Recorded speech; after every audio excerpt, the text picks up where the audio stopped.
It happened late one night around Christmas. I couldn't sleep, so I got up and played Balatro for a bit, and decided to check Steam for some games similar to it.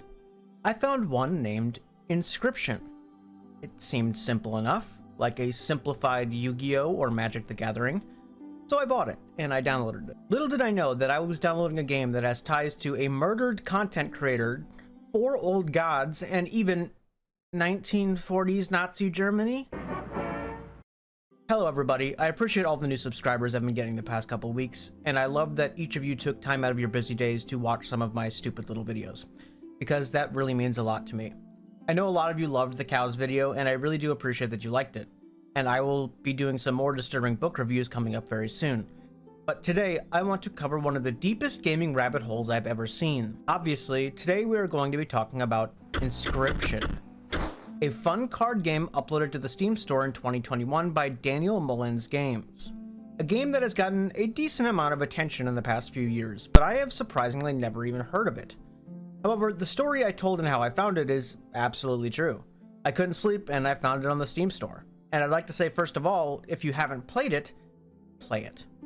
In one of my friend's words, it is a game that you can't look anything up beforehand about it, and you should just play it.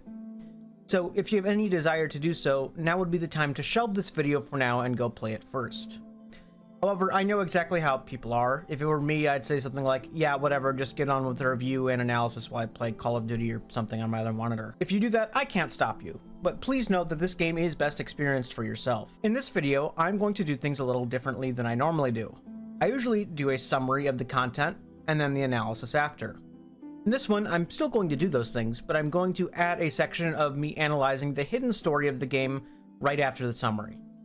During that summary, I will also mention some puzzles and hidden things, but if I missed any, please let me know in the comments, because I'm sure I missed a lot. But I have the general story down here and all its weirdness. So let's just start, shall we? Let's get into Inscryption. When you first load up the game, it gives you a play button to hit. And no, I don't mean on the Steam page, I mean a literal playhead in the center of the screen. Okay, time to figure out what's on this thing. Someone will say, alright, time to see what's on this thing. What is that about? Anyway, it will then show you the first anomaly of this game. After the title screen, it will show you the main menu, which is pretty normal, except you cannot start a new game. You can only continue. Which is obviously not supposed to be like that. It's supposed to be the opposite. So with no other option, you hit continue. You fade into a wooden table slowly. Slowly then, a pair of eyes appear on a shadowy figure across the table from you. The figure will say that it has been a while, and he will teach you how to play the game again because it's been so long. Now I'm going to take the place of this figure for a second and explain the card game that is Inscryption. Let's take a look at this card I made myself. It's pretty simple. The bottom left number indicates the attack power of the card, and the bottom right number is the health of the card.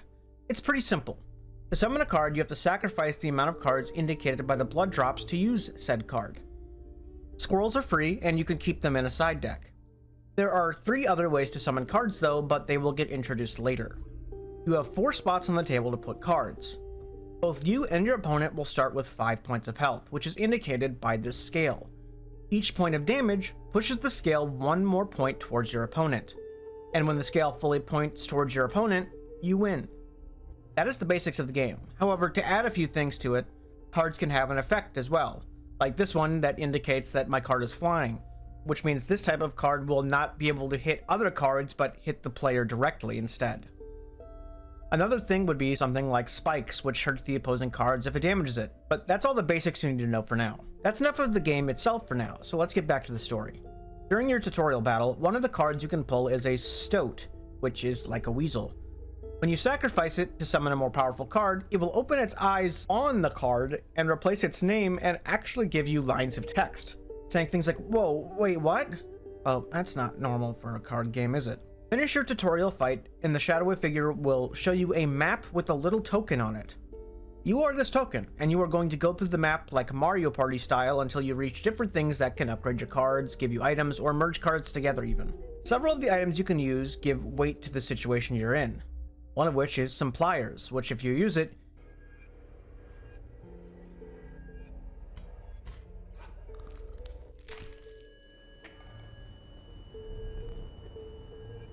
You can pull out one of your own teeth to tip the scales by 1 point in a battle, or a knife.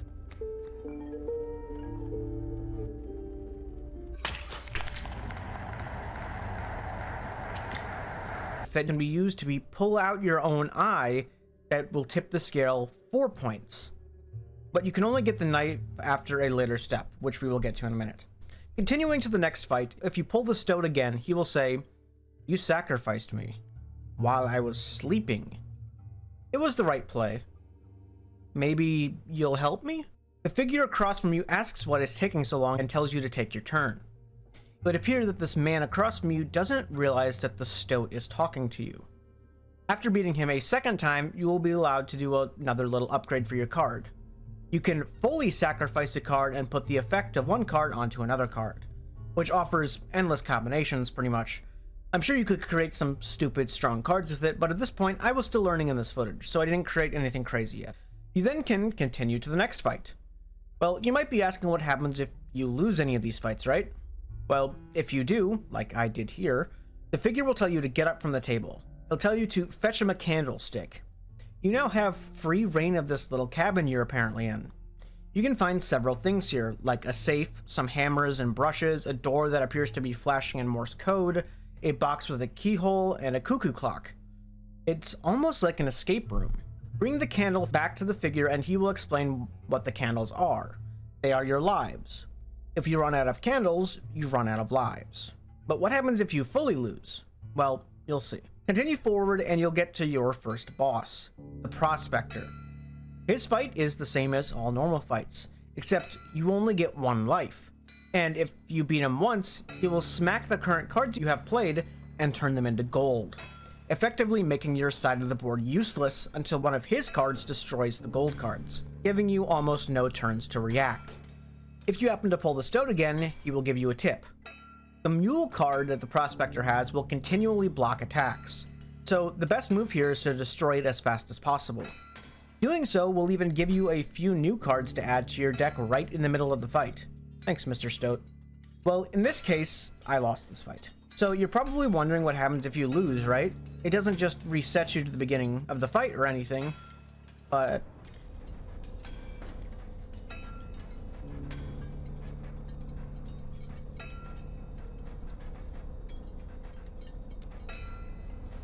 You aren't dead yet. This isn't purgatory, though you may think of it that way. Before you expire, I would like a memento. The figure will then throw your broken deck on the ground near you, and tell you something interesting. Although your run is over, you will be aiding your next run. Every time you die, you create a new death card. At least if you're me, that will be quite a lot. You can make some bullshit cards if you're lucky here, like cards that cost 1 blood and have like 5 attack. Like Pugzer here I made. He saved my ass through several runs coming up. After your card is said and done, however, the figure will then take out a camera and take your picture, locking you in this card like Yugi's grandpa. You will then restart, starting your whole run again.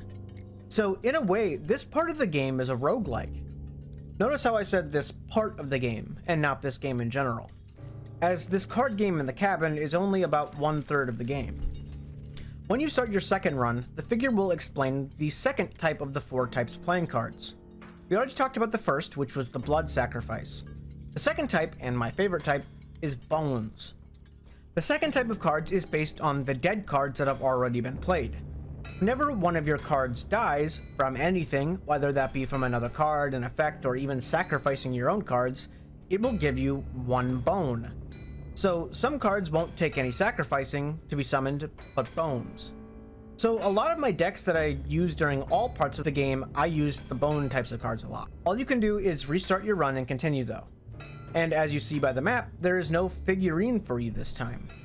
That's fine though, as the figure tells you to get up and grab one by the safe, which if you look through the rulebook near the table, you can find the safe combination. Or you can brute force it like I did. And yes, I went through almost 800 combinations to figure it out. Inside, you will find another talking card, the Stink Bug. This one seems to talk as well, and it asks if the stoat is around. And a stunted wolf? I guess there's a third talking card as well that we haven't heard from yet. In addition to the stink bug card, you can find a key in the safe, which will allow you to open a cabinet on the other side of the room, which gives you more puzzles. But those aren't important yet, so we'll leave that here. While you continue your game, you will run into the Trapper, which will sell you furs for any extra damage you've done over the amount you needed to finish a fight. Pelts seemingly do nothing for now, other than be meat shields in a pinch. This time, beat the Prospector boss, and you'll be rewarded with a rare card. How shiny. The only important thing here to talk about is there's one event where you will seemingly be able to permanently destroy a card from the deck by quote-unquote sacrificing a card to the Bone Lord, a demonic-looking skull. Sacrificing most cards will give you a minor Bone Lord buff, which gives you 1 bone at the start of the battle. But there are some specific cards that you can sacrifice for greater buffs, like having 8 bones at the beginning of a battle. But we'll just leave that here for now. Another NPC you can find is the Mycologist, who will take 2 identical cards and split them together and double their attack.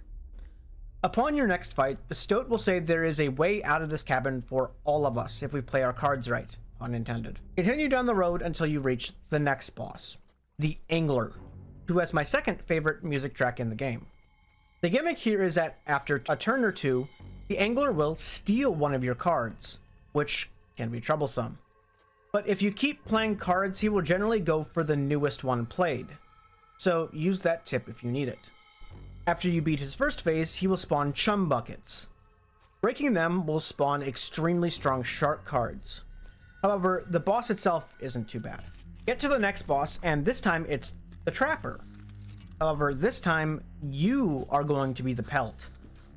During this fight, the Stoat will say that the stink bug was right. There is a third talking card somewhere. The Stoat personally hates the guy because he's a killjoy, but this third talking card is the only one who can get you out of this cabin. This fight is significantly harder than the other two in my opinion. He will start the fight with some strange frog cards. Once you defeat these, they will turn into leaping traps, which will instantly kill whatever attacks it, which you can't hit him unless you break these traps. So if you use your strong cards right off the bat, you'll lose them for the rest of the fight. Well now, in the case of my game, this happened.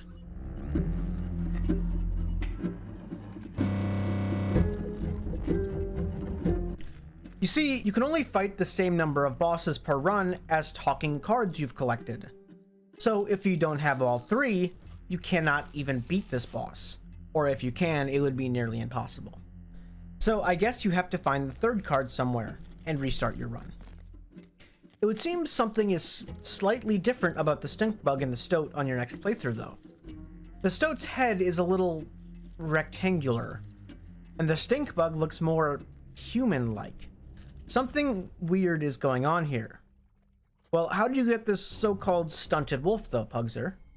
Well, remember that puzzle cabinet I mentioned that didn't really matter yet? Well, there's a card in there called the Caged Wolf after you solve some easy puzzles. Take it and use it in a battle. You will quickly find it is useless other than being a really tanky meat shield. But if you let it die in battle, the room will shake. After this, get up and look at one of the cabinets that used to have a caged figure on it will no longer be caged. This will allow you to grab that figurine and put it on that cabinet with the knife that I mentioned earlier. In addition, a weird skull will now be on the wall. You can tap it a bunch to make its eyes light up. I'm sure that won't be important later or anything. During a battle, use that knife on yourself. You will poke out one of your eyes and do 4 damage to your enemy. After you win this battle, the figure will offer you a new eye. I guess it works like Naruto, where you can just pop in a new eye and see with it. But what's with this one with the weird sigil right here? Well, choose that one and pop it in and you'll see hidden writing all over. The most prominent being on the very box you got the eye from. It will say, "Find salvation in the cuckoo clock." Well, get up and look at the cuckoo clock then, I guess. This time, all the hands will glow where you're supposed to be placing them. Open it up and you will find the stunted wolf, finally. The card will tell you to grab the other object in the clock, a film roll, quickly before the figure sees you take it. Do so and continue down the road. There are only a few more things of note in this area, one of which is a bottle of goo, If you grab it, the figure will say it's useless. Trying to actually use it in battle will once again cause the figure to say, "This jar of goo is really useless, stop trying." He'll put it on the shelf by that caged figurine that got released earlier. Getting up and talking to this goo will give you hints on how to get the cuckoo clock open to get his master released. Magnificus. So I guess that the stunted wolf's name is Magnificus. I wonder if the other two talking cards have names and are important as well. But what about the Morse code and the suspicious skull? Well, as of now, there's no use for them. However, we will come back to them later. Like, way later. But for now, get to that trapper boss again, and this time, you can win. Continue, and you'll be brought upon the fourth and last section of the map. The outside of the cabin. The only thing you can do here is grab buffs beforehand, and then start the showdown with the figure himself.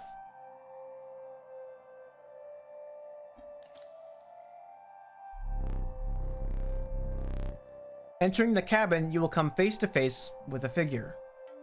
A white-haired old man with leaves and mushrooms in his beard. This is Leshy. Obviously some sort of old god or something. All he wants is to play this game forever and ever. Well, show him what you got, if you can. First phase is actually pretty hard. He will just use the abilities of the other three figures in the forest, which, by the way, is just him using different masks the whole time. He will pick extra cards to make them gold, steal your cards, and offer cards for pelts, in addition to adding extra sigils to all of his cards. The second phase is not as bad. He will just add boulders and trees to the board. Just continue as always.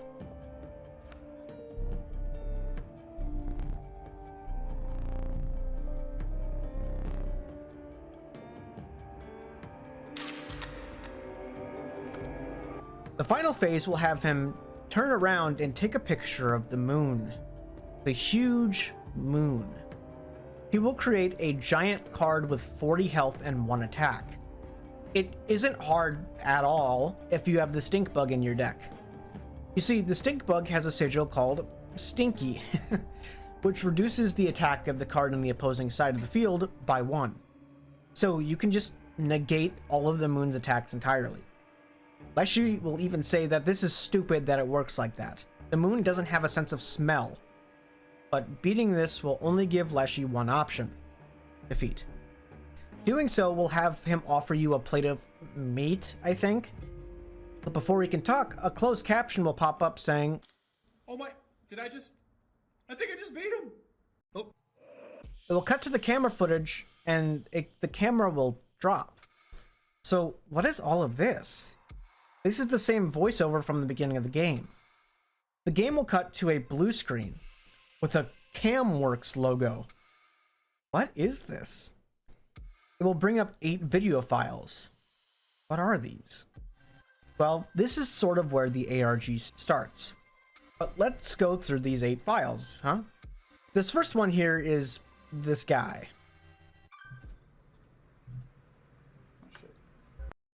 He sets up a camera in front of a green screen. The second is that same guy. Hey there, card gamers. I'm the Lucky Carter, and this is another pack opening video. Today, I am opening Catch Monsters packs and digging for that epic, shiny Transcend Dog! And here I'll add some crazy VFX with lightning bolts or something. Okay, ladies and gentlemen, I am about to open my first pack. Feeling good about this one. Feeling real good. Ooh, what do we got here? Okay, and our first rare is a Birchkin. Not exactly a viable competitive card, but hey, it's a pretty one. All right. His name is apparently the Lucky Carter. It would appear he is some sort of card game YouTuber. He opens a card called Birchkin, but this video seems weirdly useless. But there is something important here for later. But for now, let's go to the third clip. Hey there, card gamers. I'm the Lucky Carter, and this is a vintage pack opening video. Today I'm opening a few super rare old packs I snagged at a garage sale. I've got 4 packs of Inscryption. You would not believe the deal I got on these. Now, not all of you will even remember this game. I'm barely old enough to have seen these going around in my childhood. For whatever reason, they only did one set of these cards and then stopped printing them. There's not a huge market for them anymore, but at the rate I got them for, there's not really much to lose. That being said, a foil Mantis God goes for a couple $100, so fingers crossed.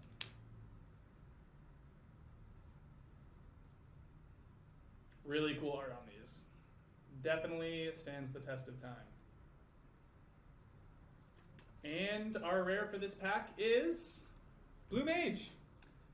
Cool looking card, but not going to be worth very much. All right. Let's see what we got going on in the second pack.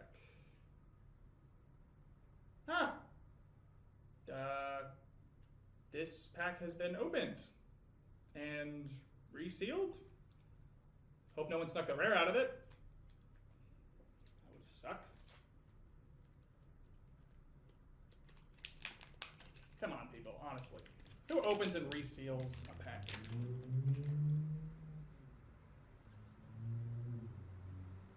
Yeah. There's a set of coordinates on this card. Looks like they were drawn on with a pen. 49 degrees north, 123 degrees west. I think I'd have to check, but I think that's pretty nearby.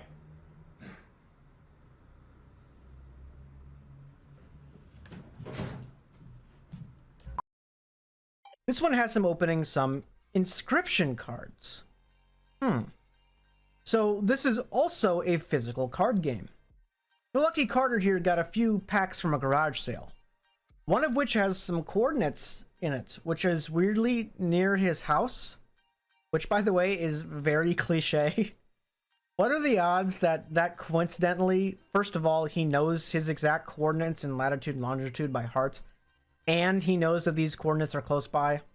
Well, semantics aside, let's see what the lucky Carter does next, shall we? All right, you guys. I'm out here living my best life. Got my trusty headlamp and shovel.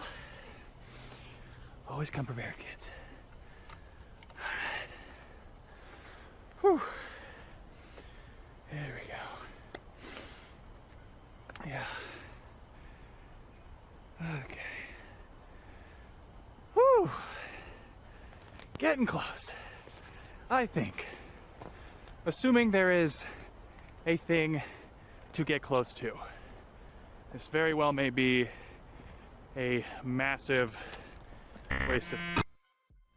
Nothing too much here in the next one, but the lucky Carter here would appear to be at the spot that the coordinates indicated. Next one's just a bunch of static.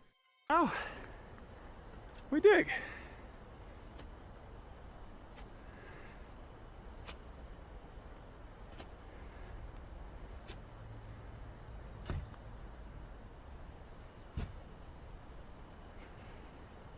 I give a 75% chance it's a rock, but only one way to find out.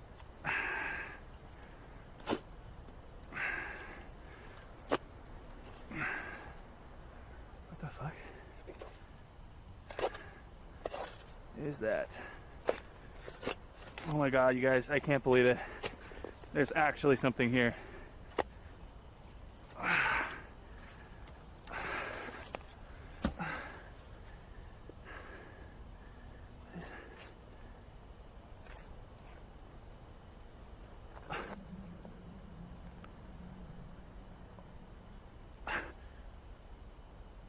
What?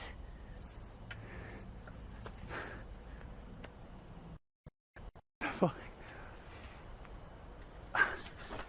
Guys, are you seeing this?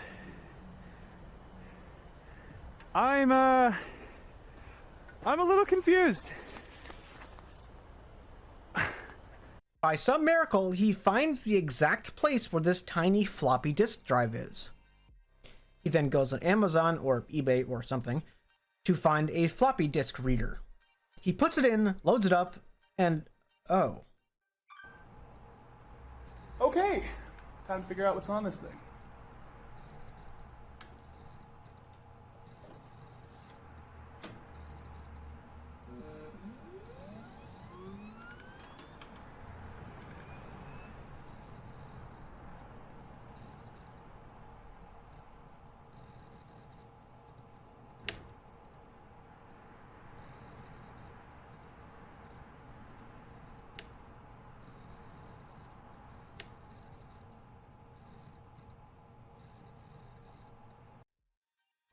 Look, it's the menu screen for Inscryption. So it would appear that with this evidence and the random cut-ins of him talking, it would appear that this whole game is us playing as the Lucky Carter, playing through this floppy disk. Huh. Okay, that clears up the mystery a little bit here. But who played this first? We could only continue, remember? Also, who's Leshy? And the Stoats? And the stink bug and the stunted wolf, who are they? Well, let's go back to the game. Leshy will be offended that you don't want his mystery meat gift, and takes you to the back room to kill you with his camera, I guess. However, when you get there this time, you can quickly grab the camera from the floor, put the film in, and take a picture of him and trap him in the card.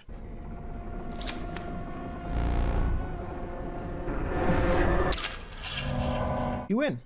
You can look at this Leshy card, but on the barrel in this room, you can find the new game button. I guess that's what was flashing in the back room. Grab it, and once you do, you can quit the game and go back to the main menu. This time, ready to start a new game. Pressing the new game button, you will be greeted by what seems to be a terminal opening up, after which you will get into a little intro sequence. One that says this: in the beginning, the world did not know cards.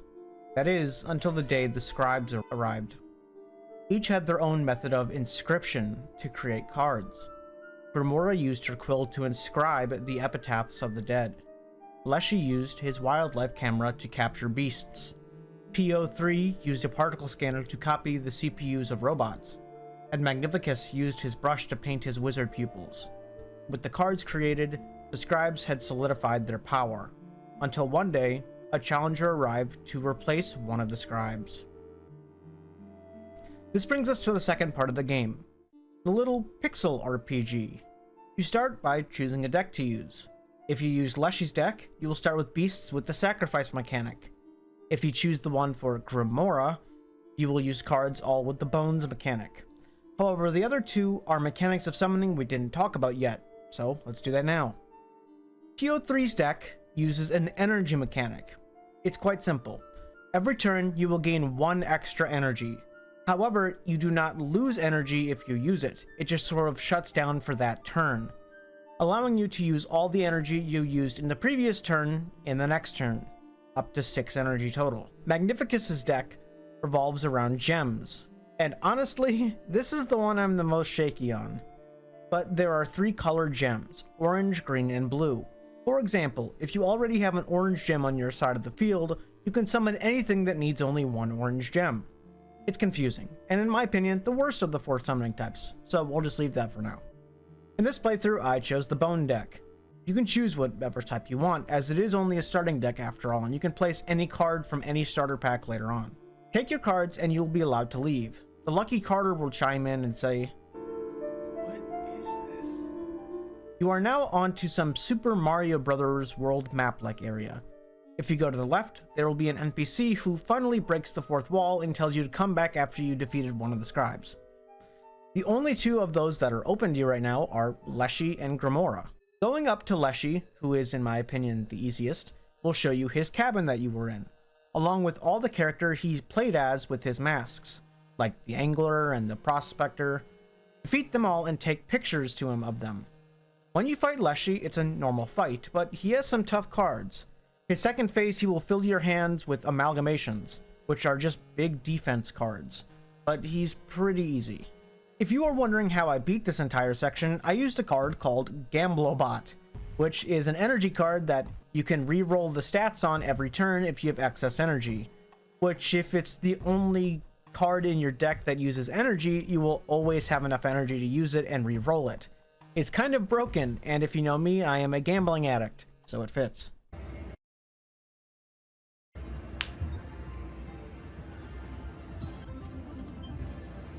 Beat him, and then you will only have 3 scribes left to beat. But before you leave, Leshy says that he's not mad at you or anything for beating him, but he's just more sad. He wishes it could have gone on longer, and then he says a great quote. Surely the summit of victory is made sweeter by a more arduous ascent. So true, Leshy. So true. Maybe he's not that bad of a guy in the story. I wonder who the real antagonist of the story is. On cue, a weird robot guy walks in. This is PO3, otherwise known as the Stoat. It would appear Leshy trapped the other 3 scribes in cards during his little hostile takeover.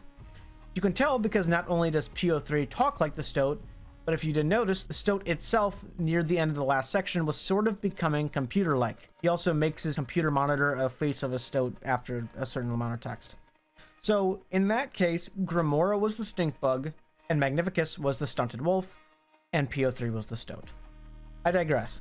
A PO3 laughs in Leshy's face as he loses, saying he had to see him lose for himself. PO3 then calls him bad, but then says something peculiar. That we are back here again. And we'd be back sooner if the disc wasn't lost. That's strange. It's almost as if they know about the Lucky Carter's disc that he found and how it was lost. It's almost as if these 4 scribes are sentient. PO3 says to take a good look cause he'll never see PO3's face again. He then leaves. Talking to Leshy again, he will lament that he might have pushed it too far last time when he took over.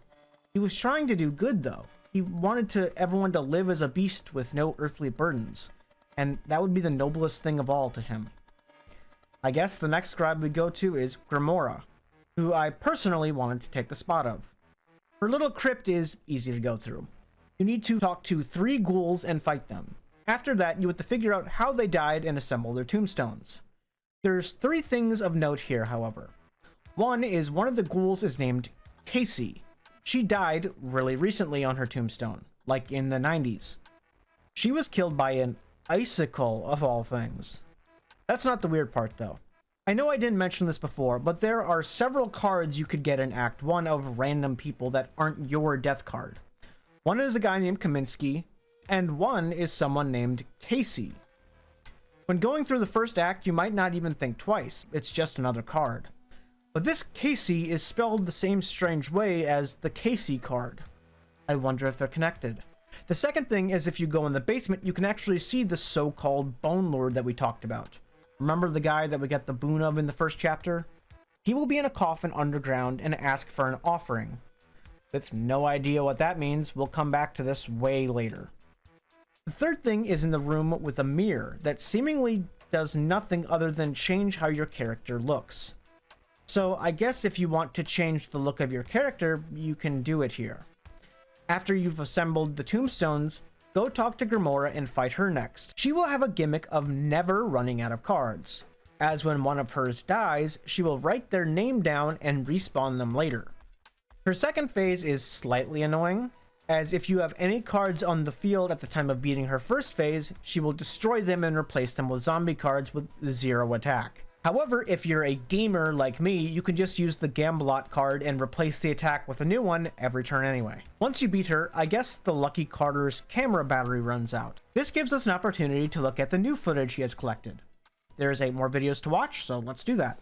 The first one is the Lucky Carter, who we learn is named Luke Carter, so I'm just going to call him Luke from now on, and he is sending an email.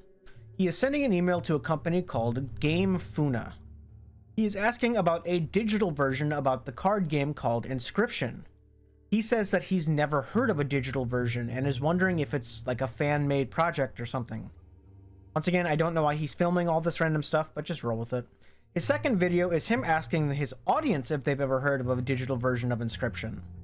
However, it glitches near the end and shows something in binary. As I've learned over the years, nobody knows card games better than you guys do, so I'm hoping someone can help me out here. Did anyone ever play an Inscryption video game? Or hear about it? I'm talking about that vintage one-set card game I opened packs for last week. I don't know what I'm allowed to say. I don't want to get in any trouble here. I think I've got the only known copy of the digital version of Inscryption. I've been filming myself playing it, and it's weird, guys. I don't want to get in any hot water by showing the footage, but can someone please prove me wrong?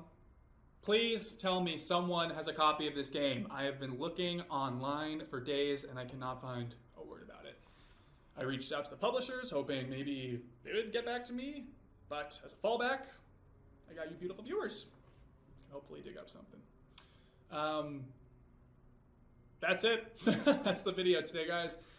Thank you so much, as always. And, oh yeah, what the fuck is the card? Well, if you put it in a binary translator, or if you're a nerd, you can find out what he was going to say. He was going to say, what the fuck is the Karnoffel code?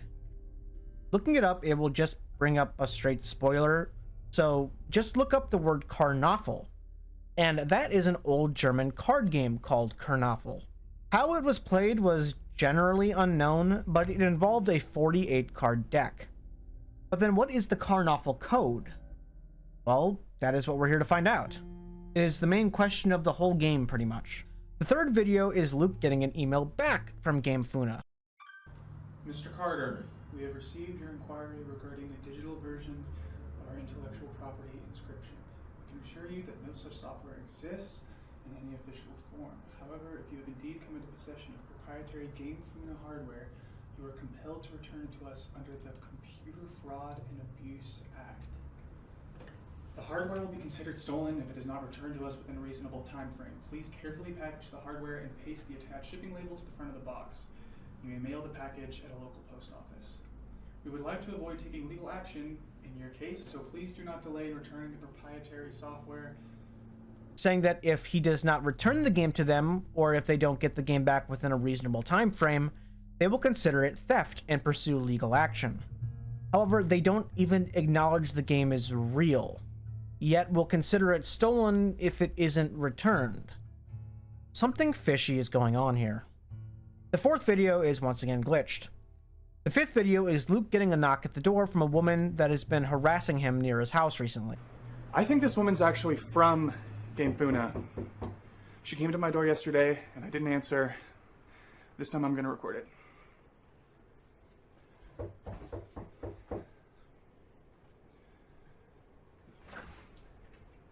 Hi! Hi there. Hey. I'm floppy disk for a game called Inscryption. I was told you came by a copy of it somehow. Sound familiar? No. No? No, I don't know anything about that. Inscryption, you said? Yes. No, I don't think so. Really? Because, apparently you emailed us about it. You are, Luke Carter, right? Oh. You know, the luckycarter@gmail.com? Yeah, you know what? That's, I am Luke Carter, but that's not my email address. Really? Because, I just noticed because I've seen your videos. Oh! I'm a big fan. Well, thanks for watching. Listen, how'd you know where I live, exactly? My boss gave me your address. And how did you get past the side gate? This time he records it though. This lady says her name and the frame glitches out, but once again it gives binary and the subtitle says Amanda.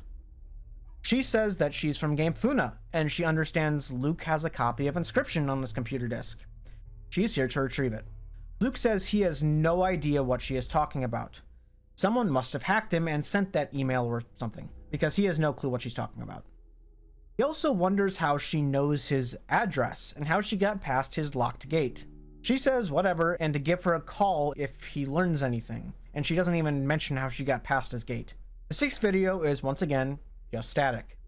The seventh shows him trying to go on with his life, but he just can't. Something is bothering him. He starts a new video but gives up halfway through. The eighth video is once again static.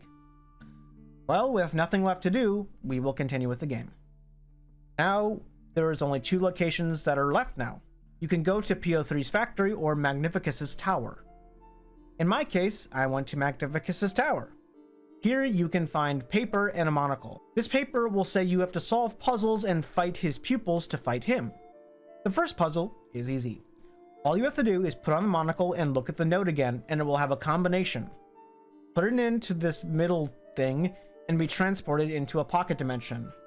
Which, would you look who it is? It's that goop guy from Act 1. Fight him and beat him. He's not too hard. Go upstairs to the next room. This puzzle is a little bit harder to figure out. Battle the battle dummy in here, but don't beat it immediately. Keep killing his monsters, and eventually the monsters he has will have colorful symbols. This is the combination. Use this combo to fight the second student, who appears to be a skull on a spear or something. Once again, easy stuff. Just beat him. The next floor has another puzzle that I totally didn't brute force the first time. But the clues are, the top sigil is found by the greedy. The second is the bottom sigil is found by those who are hard of hearing, or hear too much. And the middle sigil is found by the pale. Obviously, the first one is if you check this chest in this room twice, giving you the sigil. The middle one, I don't really know what this has to do with being pale, but if you go to the top right left of the screen, there is a secret door that leads to the second sigil. The third one gave me trouble, but if you pause and go to the sound settings, there's a third sigil.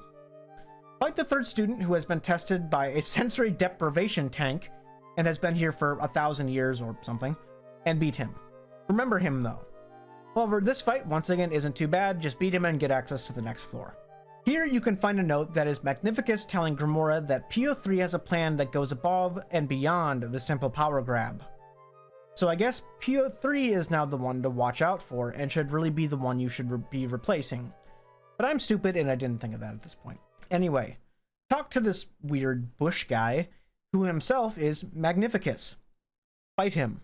And he is the best music track in the game, by the way, in my opinion. So I'll let you listen to that for a second.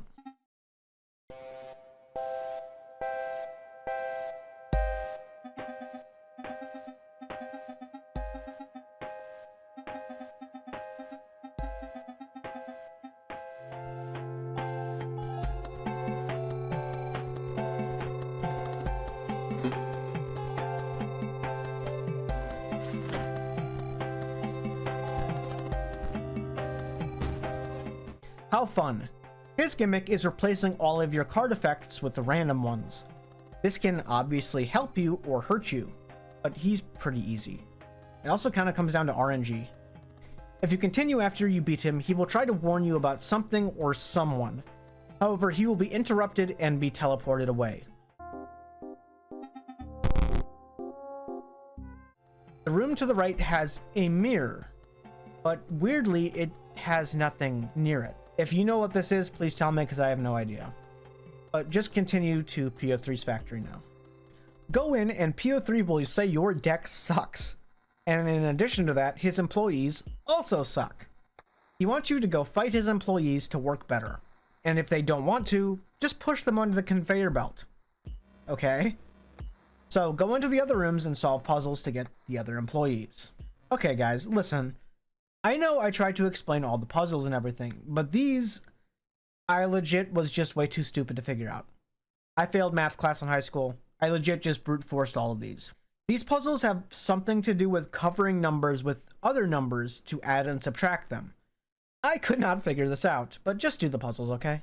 Beating the first two will let you fight the third employee in the basement. He will start up the fight and then literally just give up. However, something strange will appear on the conveyor belt here. A glitchy piece of metal or something. It will cycle through a bunch of assets. Weird. Go back up to fight PO3. His fight is actually pretty fun. The whole stage is a conveyor belt and it will rotate. This once again can help or hurt you. Sometimes his cards will rotate to your side of the playing field, and sometimes your cards will rotate to his side. After you beat this phase, his second phase, he will copy your best card and fill up his entire side with it. In my case, I got lucky, and he copied my Gamblobot. So they all had 0 attack, because before you re-roll his attack, it starts at 0. Beat him, and he will berate you for trying to replace whoever it is you are trying to replace, unless it's him. Well, that's all 4. Go back to the beginning area with the gravestones and choose who you're going to replace.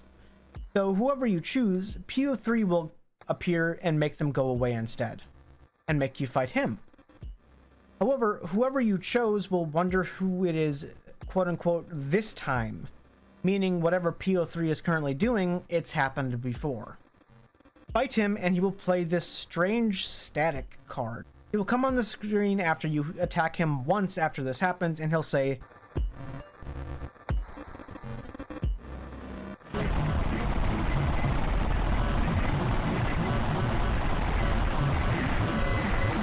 that's the ticket. The screen will completely glitch. I guess whatever piece of glitchy material that he found in the factory did this. Everything will glitch and corrupt, saying game inscription error. The screen will turn white and load you back into PO3's version of Inscryption. You will be in a similar position to the beginning of the game, sitting at a table in front of PO3, but instead of a map, he has a giant touchpad. It will pretty much work the same way as the first part, where you will be walking around the map looking for cards and enemies. But this is Act 3. So to recap before we continue here, it would seem whatever PO3 just did has happened before. Other scribes have taken control of Inscryption before, like Leshy did in the beginning. So I guess PO3 is now doing what Leshy did and is taking over now. However, we did find that note from Magnificus saying that this is beyond anything that has happened before. But how? What is different about this that wasn't like how Leshy took over? Well, I guess we're gonna find out. PO3 starts out sort of annoyed at you, telling you to stop gawking at him. He opens up the tablet and shows you your character and his land, which he calls Botopia. But if we look at the layout, it's literally just the map from Act 2. The same rules apply here pretty much. Beat all 4 Uber bots, as he calls them, to enact something called the Great Transcendence. Whatever that is. Your cards are all changed to being energy-based ones. Which, if you're like me, this was annoying, as I didn't want to learn a new summoning system again. But I already explained how energy worked, and it's not too bad. However, unlike Leshy, he will not allow you to get up and roam his factory. You are locked into this game. Simple as that. Also, unlike Leshy, you have 5 lanes in this act. In the previous 2 acts, you only had 4 lanes. So it's another lane to manage. The way you get cards in this act is different as well. You salvage other bots that you find. There's no card packs to open, really. However, there are far more upgrades in this act as opposed to the first 2. You can add sigils pretty easily and often in this. There's even one thing you can do to boost attack. However, if that card is destroyed in battle, it's lost forever. Which I didn't know, so when I made a super powerful card with tons of sigils and then died with it, I lost it. In addition to all of this, the stakes are higher. If you lose, you won't just be booted out of the battle and be allowed to try again. This act has a Dark Souls-like mechanic, where if you die, you get reset back to the last checkpoint and lose all your money, and all your enemies will respawn. And if you don't get back to your money before another reset, you lose it all. At least that's what PO3 says, although I feel like I died a couple of times without getting back to my money and it didn't despawn. But I don't know for sure on that. There is also another new mechanic in this act, and it is bounty hunters. If you are on a win streak, bounty hunters will begin appearing. Extremely powerful cards that you have to kill. So the added challenge is nice. However, I suck, so I only saw like 2 bounty hunters this entire time. Once you get to your first checkpoint, the battery on the table will die. PO3 will finally then let you get up. In this factory, there's nothing really to explore. However, there is another puzzle to get a free card, but that's really the only thing you can do right here so far. And that card is the Sensory Deprivation Wizard, student of Magnificus, from the last act, so that's pretty cool. PO3 does need a new battery though, and the only way to do that is to solve some CAPTCHAs in the inspection room. However, these are just weird images in them that look like real photographs. I wonder what these are. Just solve them and move on for now. Grab the battery and go sit back down. The first Uberbot is to the south, which is Gramora's area in the last act, so there's skeletons and stuff around here. They aren't too tough though. In the crypt here you can find Gramora's quill, and 2 of her servants who say to continue you have to give the archivist access to your computer. Yeah, I'm sure that's fine, right? After you agree, you will meet the first Uberbot. This fight is pretty cool, admittedly. The Archivist is your opponent. And before we start, the music for it seems to have Morse code in the beginning. We'll get into that later, but the gimmick here is that once you kill the Archivist's librarian cards, it will tell you to choose a real file from your computer. The bigger, the better. It will do more damage. It doesn't do anything to the files, but it's pretty funny that you get to choose. And if it's an audio file, it will actually play it. So it kind of surprised me when I gave it the audio file to Chop Suey by System of a Down in my Clone Hero game, and it just randomly started playing. But the fight is piss easy if you keep giving it like gigabytes worth of files. Once you leave, the battery will once again be empty on Luke the Lucky Carter's device, allowing you to view his files one more time. You know what that means? 8 more videos. The first is Luke coming home from a garage sale. It's just him saying that he got some Inscryption packs at it. The second one is him calling the garage sale lady. Hello? Hi, hello, is this Mrs. Hobbs? Hi, my name is Luke. Well, it's very nice to speak with you as well, Mrs. Hobbs. Listen, I was at your garage sale the other day, and No, everything's fine, thank you. I was just wondering if you remember those playing cards that you sold me? Those... Yes, those ones. Inscryption, yes. They were your daughter's? Would it be possible for me to speak with her? She passed, isn't she? Oh no, I'm so sorry. Oh, it was a while ago. That's still terrible. Oh, it's nothing really. I'm sorry to have bothered you, ma'am. Her name was Casey. That's a lovely name. Mrs. Hobbs, the owner, says that the cards that she sold him were her late daughter's. Someone named Casey. Where have we heard that name before? And it's spelled the same way that Casey was that died from the icicle in Act 2. And even more strange, she worked for Game Funa, and she died on the job. We're connecting some dots here now. The third is Luke researching Casey Hobbs' death, which, like I said, she died on the job at Game Funa. The fourth is Luke on the Wikipedia page for Carnoffel. Even stranger though, there's some weird sticky notes on his monitor. It looks like a pig, then a 3, then a K, and then another pig. There's also another sticky note that it says mirror twice, but the second one is in reverse. We'll get back to these, but it's strange. Number 5 is once again a glitched video. Number 6 is Luke in bed. Someone is breaking into his house and he doesn't have his phone on his nightstand, but his camcorder. Which I find weird, but he says that if he dies before he can call 911, this is the evidence that someone broke in. Number 7 is probably the most important video of the entire game. It's glitched like some of the others, but for a split second, there's a piece of paper that can be seen. It says, Mycologist 22, P3RHAPS ? And blood $ letterbox. I guess this is what Luke found when he was searching his house after the break-in. We'll get back to this once again. The 8th video is very weird. It is seemingly Luke in some psychotic state laughing as he tips a scale back and forth, like an Inscryption scale. How strange. Let's go back to the game though. There is an extra room in the crypt here, but it's locked, so we'll leave it for now. Go north and you will find some life left in Botopia, which PO3 says is useless. But this is where Leshy's cabin should be, so continue. Entering the cabin, there is another Uberbot. This one is actually a pretty cool mechanic. This Uberbot is called the Photographer. The way this one works is every couple of turns he will allow you to take a photo of the playing field. The next time he does that, you can revert the field to those cards while keeping the score intact, which is pretty cool, but like solely benefits you. So it's pretty easy. His second phase, he just adds trees in front of your existing cards, so it's like the easiest Uberbot pretty much. However, it is one of the coolest. Beat him and continue. Go to the west and then south. This is where Magnificus's tower should be.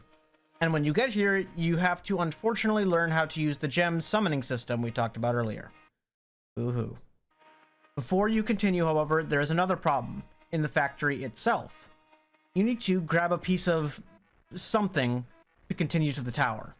You can find that goo guy here again, and he will say that Magnificus is near.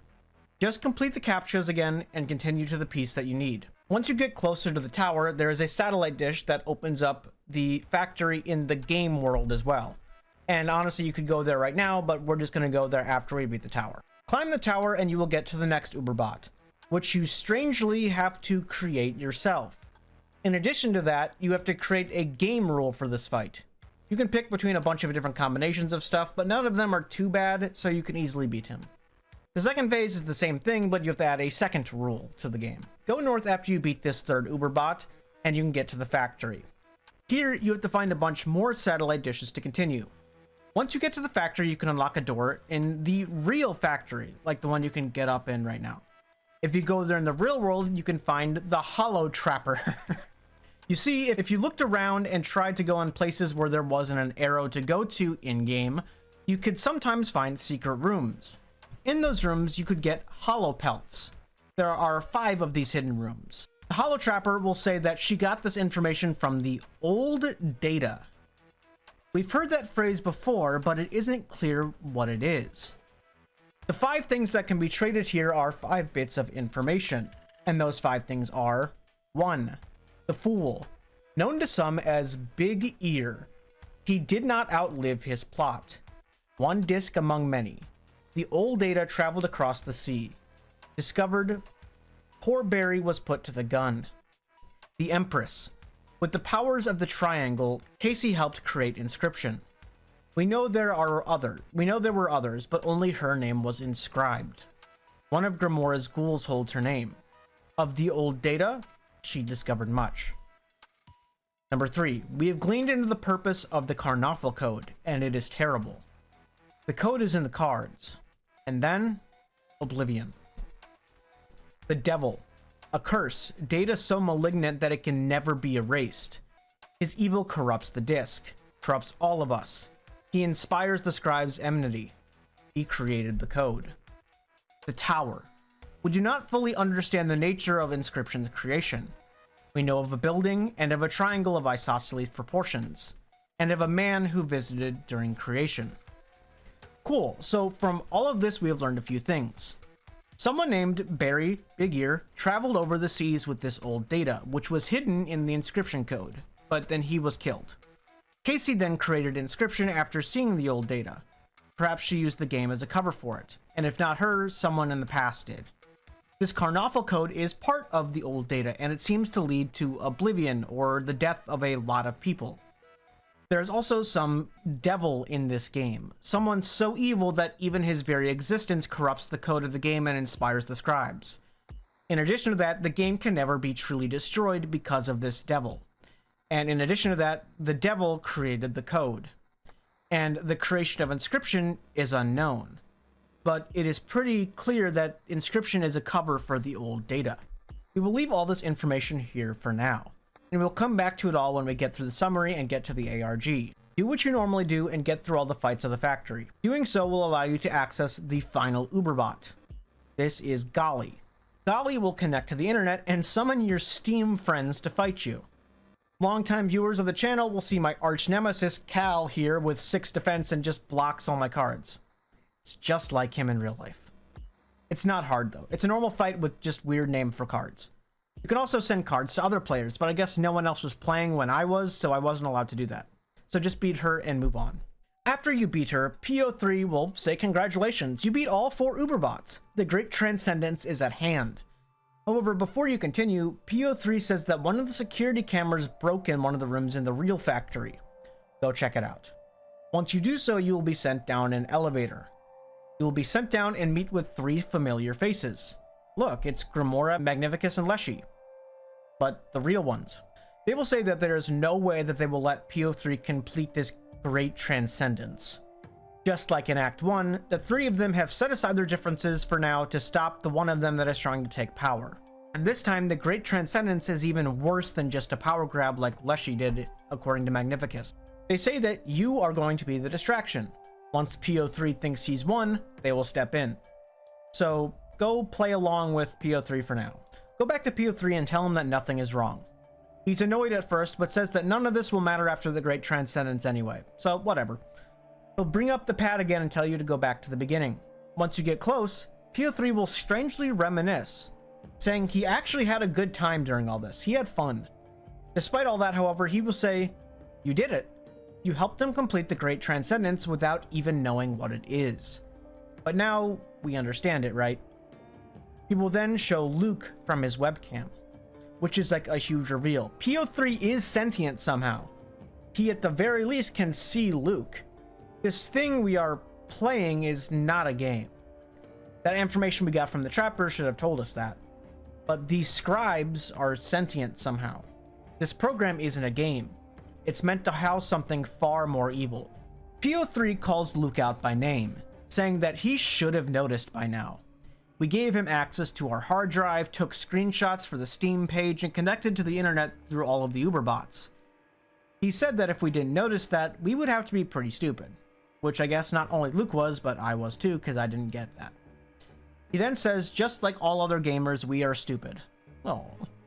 He says that even if the other scribes revert this version of Inscryption, thousands of copies will be distributed through Steam, so it won't matter. In a moment, he will upload Inscryption to Steam, and as he uploads it,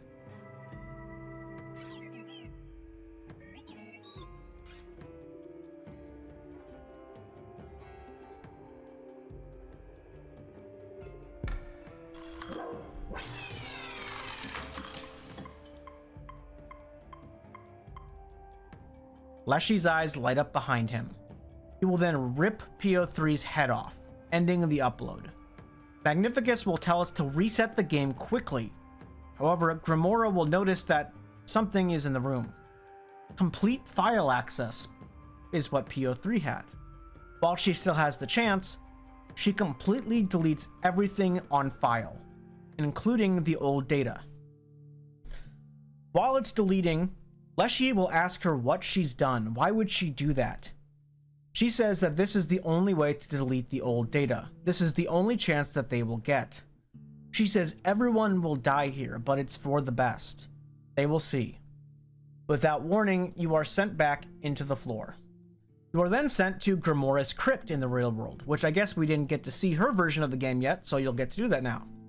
You'll get to play Grimora's version, which is like chess, but it only lasts for like 10 seconds. In one of the fights, Grimora will say that this was necessary. It was not a selfish act. Deep below Inscryption, deep in the well of the information it holds, something truly evil lingers. This is why she is deleting the game. Complete this and get to the boss in Grimora's part of the game, which is very loud for some reason.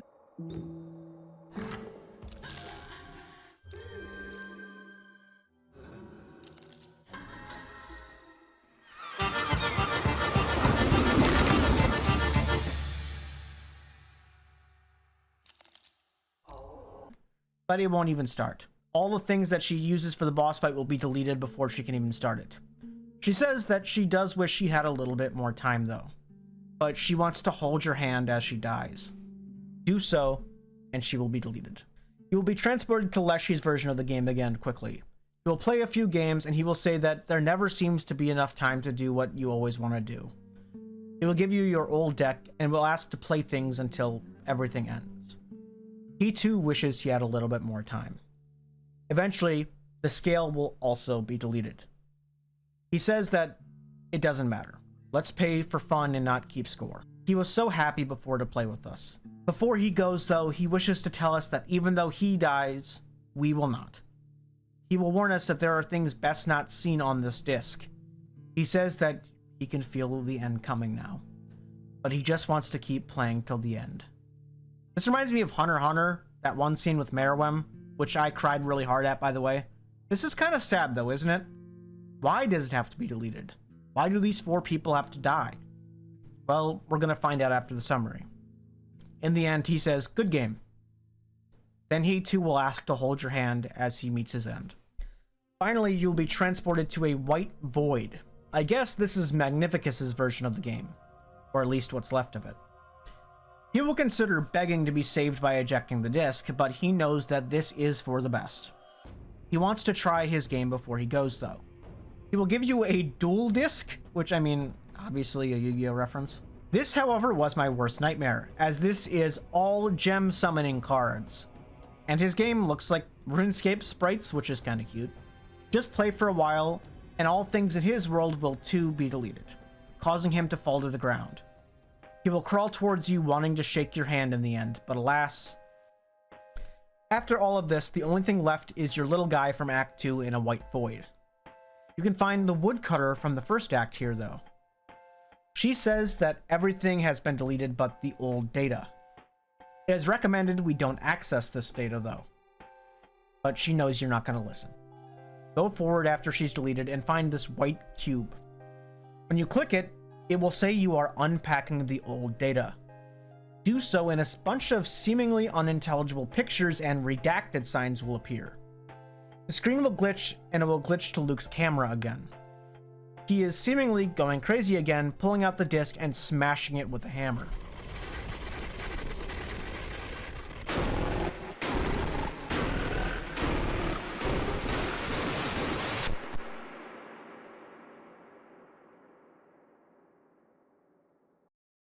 We then see the finale.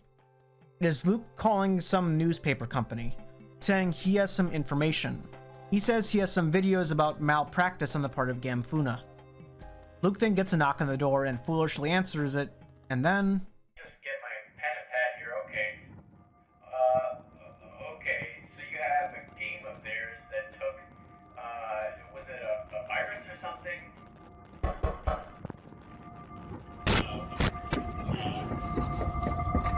I told you!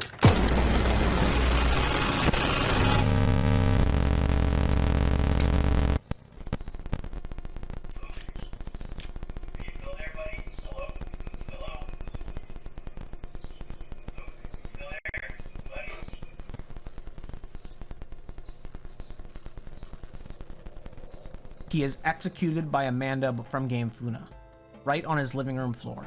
The credits roll. That is the end of Inscryption. What does any of this mean? There's clearly a hidden story here. What is the old data? Who is this devil that is in the code that corrupts things and won't let things die? How do the scribes know about all of this? What was this game meant to hold? Well, then we get to the ARG part of the game, so strap in. We aren't anywhere near done yet. That may be the end of the game, but not the end of our story.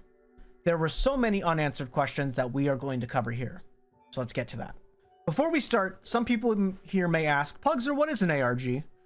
Well, an ARG means an alternate reality game. The most famous of which would be like Cicada, 3301, Local 58, or Petscop. An ARG is something like a game that uses the real world as a medium. You have to search everywhere and through several different mediums to figure it out. It usually involves a lot of puzzles that require you to think outside the box to understand the whole story and go through several different mediums to get answers. And before we continue, this section is going to cover a lot of like code breaking and technical stuff and puzzle solving.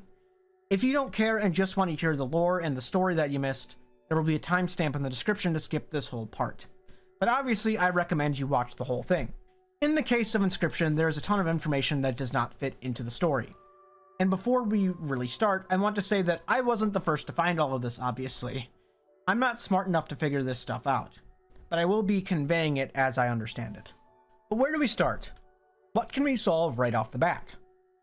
Well, let's start with that little note with the 3 codes on it that was on one of those videos we could see from Luke. Remember the one that said mycologist 22, perhaps, blood letter box? That one? Well, we can solve that one right off the bat. This is a type of code that was used in a previous game that the developer of Inscryption has made before. It uses 3 different strings or codes to learn a piece of the story. So it is not 1 clue, but 3. The three clues are mycologist 22, the second clue is perhaps ? And finally, blood letterbox ? So let's start with the mycologist one. In the second act, you can find the mycologist from the first act after you beat the first two scribes. He will give you two quests. You need to find two sets of cards so that he can merge them together. Once you give him what he wants, he will give you a key that seemingly goes to nothing. But if you go to the third act, there is a secret boss in one of those rooms that I mentioned earlier that are in Act 3. Remember the hollow pelts for the trapper? There's another hidden room near Eastern Botopia, if you use this diagonal arrow on the bottom right of the screen. There is a lock here where you can use that key. It will lead to a very hard boss fight, but once you beat him, he will give you a card that is called 9182344890109280129, which is a strange name for a card. But the code for mycologist 12 implies that the first code is the first 12 numbers of the sequence, which is 9182344891010. The second part of the code is perhaps ? Once again, in a previous game by this developer, there was an Easter egg called a beaker, perhaps ? Well, in the credits of Inscryption, there is a credit to a guy who created a beeper model. Once you go to the uncredited link, it does not exist. Well, the part of the URL that doesn't exist is 8339344 ? Which is in fact your second part of the code. The third is blood letterbox, which you may wonder what that is.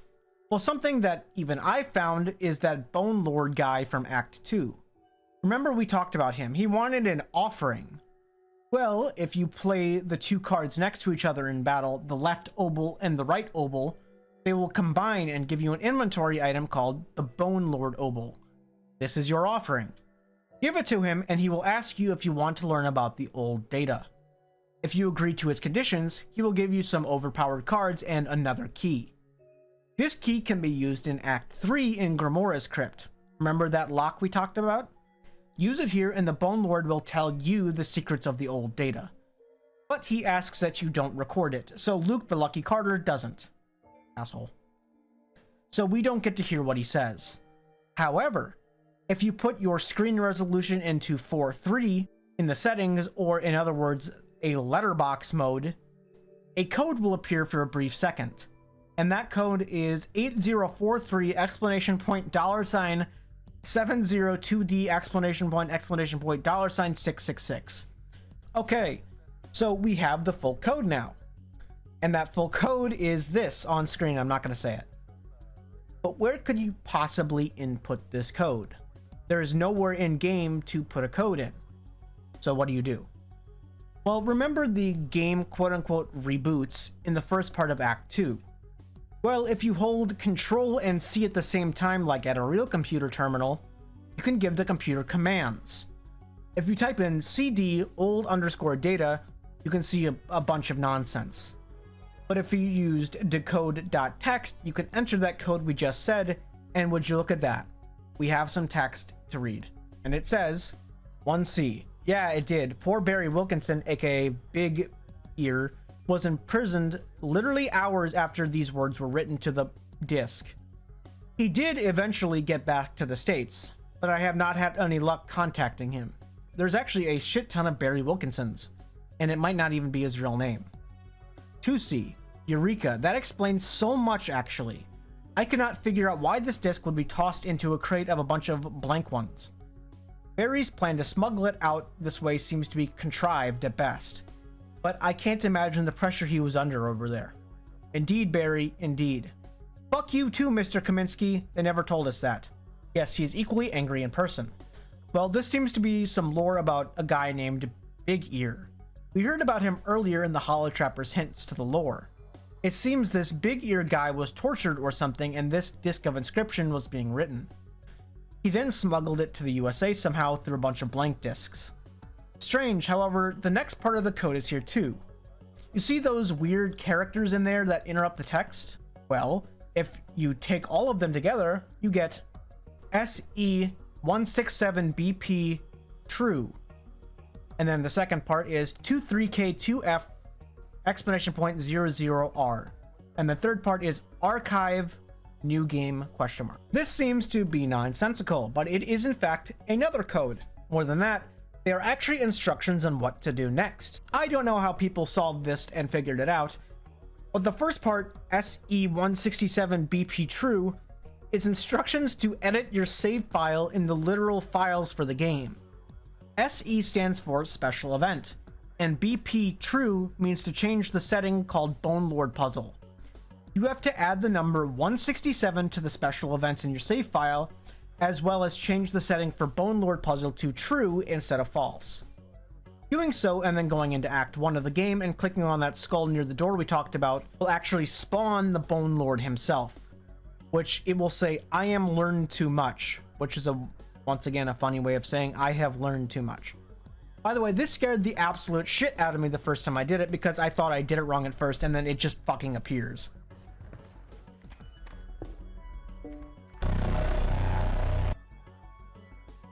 And makes a loud noise and closes your game. The second one here is 23K2 floor. Okay, this one requires a little bit more explaining. Do you remember when we discussed the Karnoffel code game? Well, in this Karnoffel game, the 2 card is called a Douse, and there's a picture of this pig on it, which that is actually a card in Inscryption as well. Well, in the video where Luke is on the Wikipedia page for Karnoffel, there were those sticky notes in the order of pig 3K pig, which remember the code we are finding here is 23K2 floor, and the pig is 2 in the Karnoffel game. So if you play the cards in order in Act 1, the Douse, the Mantis God, the Rat King, and finally the Douse again, or 23K2, their names will change in game to spell out stop. So that is the first part of this code. But what about the floor part? Well, I don't know how anybody figured this out, but the other sticky note in that video has the phrase mirror and then rorim, which if we flip floor, we get roof. And where is there a roof in game?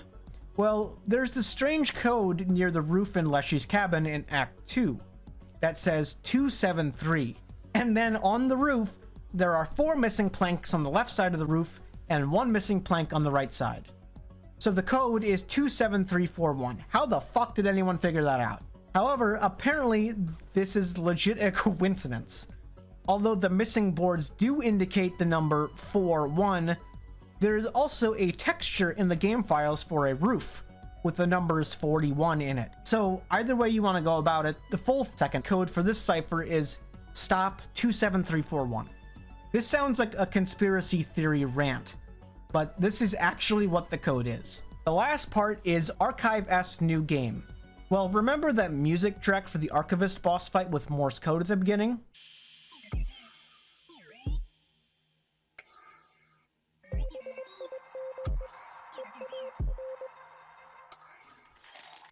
Well, that Morse code translates to big ear. What about the new game part though? Well, in PO3's factory in part 3, there is a light flashing in Morse code in a box, which is the new game card.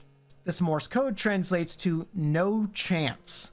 So the full code is big ear, no chance. Okay, we now have the second cipher. I don't know how anyone could possibly figure this out, but it is I am learned too much, stop 27341, big ear, no chance. Like this on screen. Now, the way we use this password, we need to do the exact same thing with the log.txt thing again in the command terminal. However, after you have to use the command save log.txt and then use that same code to decode the text a second time. And you will get another big amount of lore. However, it seems like gibberish, but it's Polish. But I translated it here and it says 1B. I couldn't crack the encryption. I shouldn't even be trying to. But what else can I do to pass the fucking time? 2B. Fucking idiot, the fate of the world if you consider the far-reaching effects. And throw it into a chest with a bunch of identical discs? Now we have to kiss the Russians' shoes or risk the worst fucking fate. I certainly have better things to do than read and reread the same disc, but no, the fucking idiots at Game Funa have to finish their game. It's a fucking cover, people. Dorsey, nobody will play it. Just give me a clone of Super Weasel Kid so I can print it out and I don't get a knock at the door at 11 o'clock from an 8-foot Russian. So from this, we learn a few more things. Like we assumed, Inscryption was put on a disk to cover for whatever this old data is. It was put there to cover so that no one would think twice about a disk that seemingly has the power to destroy the world or something. It's hiding some doomsday weapon or something underneath the game. But in addition to this, we have another 3-part cipher. Again. And this one is back to beginning, manatee, number sign, and birchkin, $56-57M. Yeah, another one. But we're nearly done, so buckle in. The first one is back to beginning. Obviously, this is saying go back to the beginning. Well, some smart people figured out that this was referencing a previous game made by the same people that made Inscryption. It's a game called Sacrifices Must Be Made, and it is just like a demo for Inscryption pretty much. I'm going to skip over a little bit about how people figured this out, but if you have an extra text file in the game files for this game, when you open it and put the last cipher in it, at the end of the game, you will get the code WHTL ESAHEAD, or White Lies Ahead, maybe? That's the first one for this cipher. The next one is manatee, number sign. You see, Daniel Mullins, the game's creator, once made a custom fan-made set of cards for a game called Smash Up. One of the cards in this fan-made set is called Manatee Antony. This card is pretty much the code. To match the amount of characters of the first part of the code, the answer to this one is Antony, number sign. This last one is a headache, and it requires you to once again go into a past game made by Daniel Mullins. To keep it simple, remember what we had to do with the back to beginning code? Well, you have to do the exact same thing within a text file for a different Daniel Mullins game called Beneath the Surface. It's this cute fishing game that, weirdly enough, I played a long time ago, and I didn't even know about Inscryption at that point.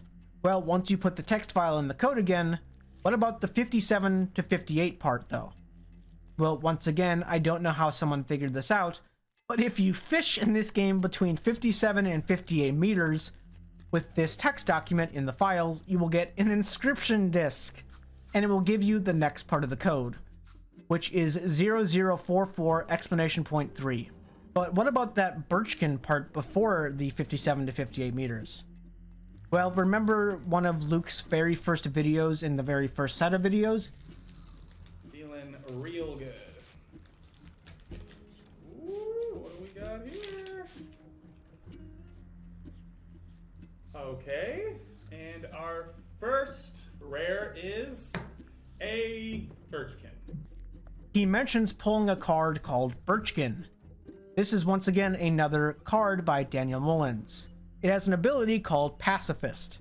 So the full code for this third part of the cipher is pacifism $0044!3. Oh boy. Altogether now, the past 3 ciphers put together are White Lies Ahead, Antony, number sign, pacifism $0044!3. You know what to do now. Go into the console, decode the first message, save it, decode the second message, save it again, and then do it one more time. And then you decode for the third message, which is 1A. This is it. The transcribed journal page reveals the very location of Herr Hitler's rotting corpse, and more importantly, the precisely ordered deck of cards in his jacket pocket, the Karnoffel code. I cracked the encryption last night.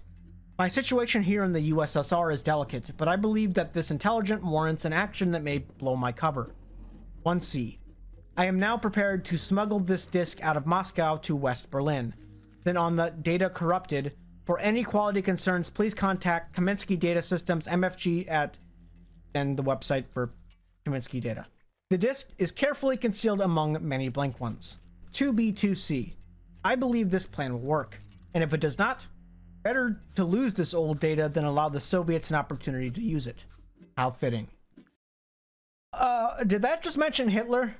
More importantly, it gives us a very strange revelation. It says that Hitler's corpse has the cards of Karnoffel in his jacket pocket. Where do we see a jacket pocket in Inscryption with a bunch of cards in it? I shit you not, the Bone Lord. So yes, the Bone Lord that we've been seeing is Hitler. Really. So this clears up what evil entity or devil is inside the code. This is legit Hitler's, I don't know, consciousness transcribed into Inscryption. The disc has something that Hitler had that is so bad that it would be better losing it than letting the Soviets have it. It has to be a doomsday weapon or something, right? Anyway, in that text, there is a website you can go to. It has fields to enter your address and email and such. This website is no longer up, but here's a picture of what it looked like. Once this clue was solved, thousands of people obviously entered their stuff, but only 2 people got real responses. The 2 users were known as Nuts for Nuts and Meme Spray Snack.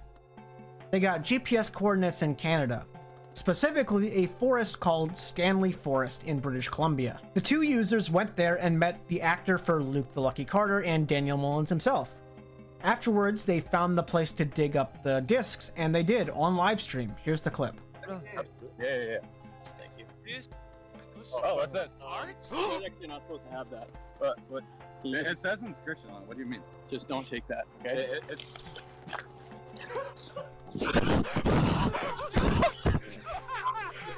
Fucking idiots. Let's go. Oh my god! Oh my god! And then Daniel Mullins and Luke the Lucky Carter pretended to murder them. They received 2 floppy disks. One had a text document with the name of Daniel Mullins' Reddit account, which was This Guy Moaned, which I'm not even going to get into the name of that account. But the second one was literally destroyed because of how long it was in the dirt. So that's just kind of funny in and of itself.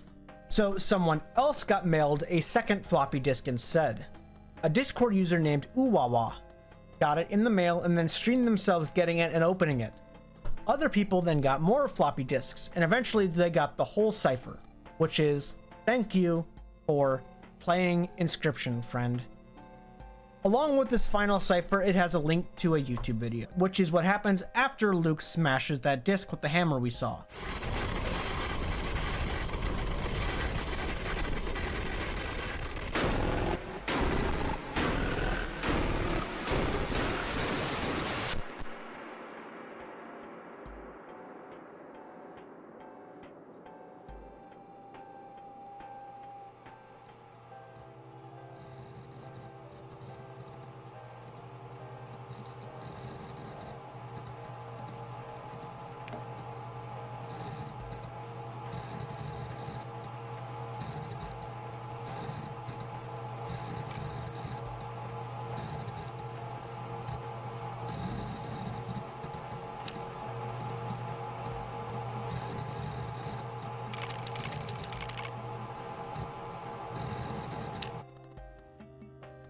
So it would appear that after all that happened, PO3 managed to upload the game to Steam anyway.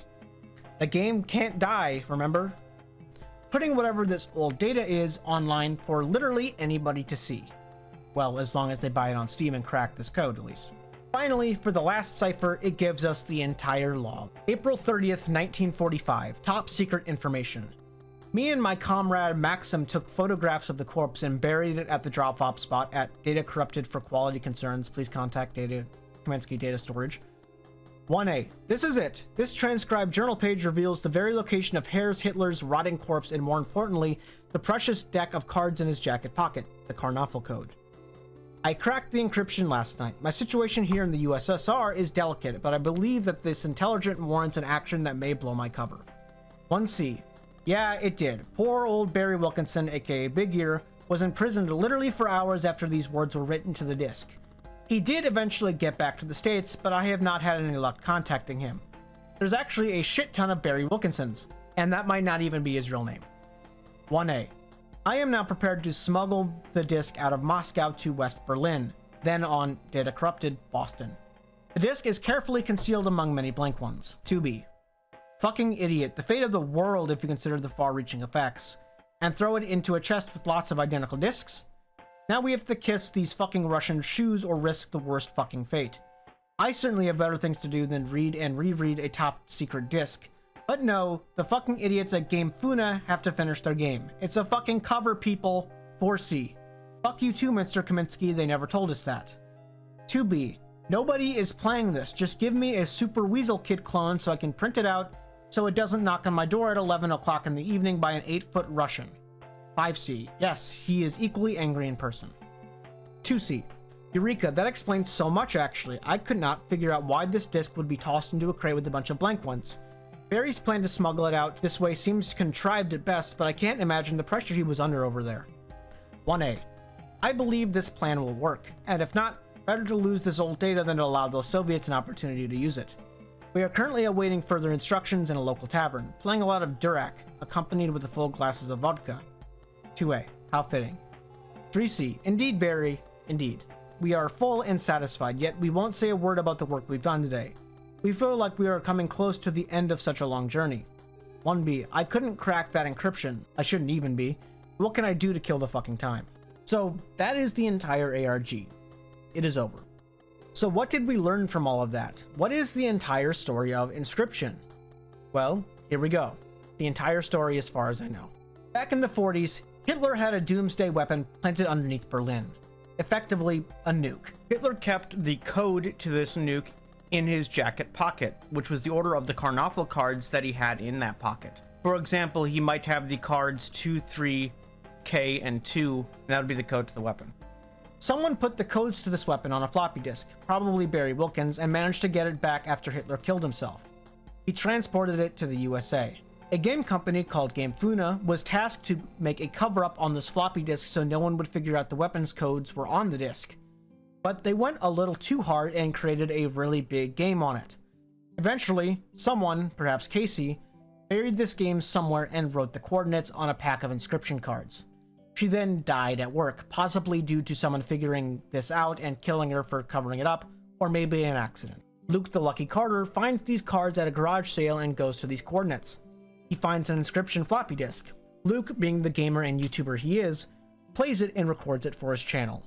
He finds this game is super strange and almost sentient, finding Hitler himself's soul, or consciousness, or something to be trapped in the disk. Hi Hitler. Hi Puncher.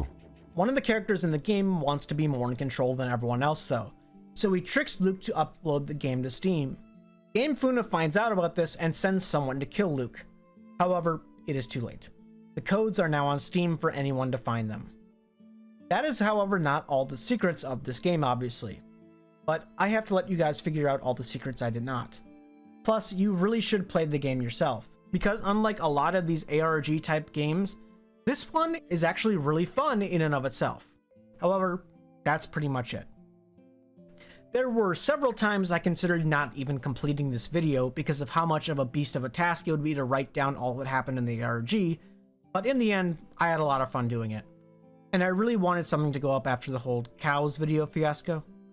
I really do appreciate everyone that has stuck with me, and I really do love you all. Make sure you share this video and like it because it really helps me out a lot.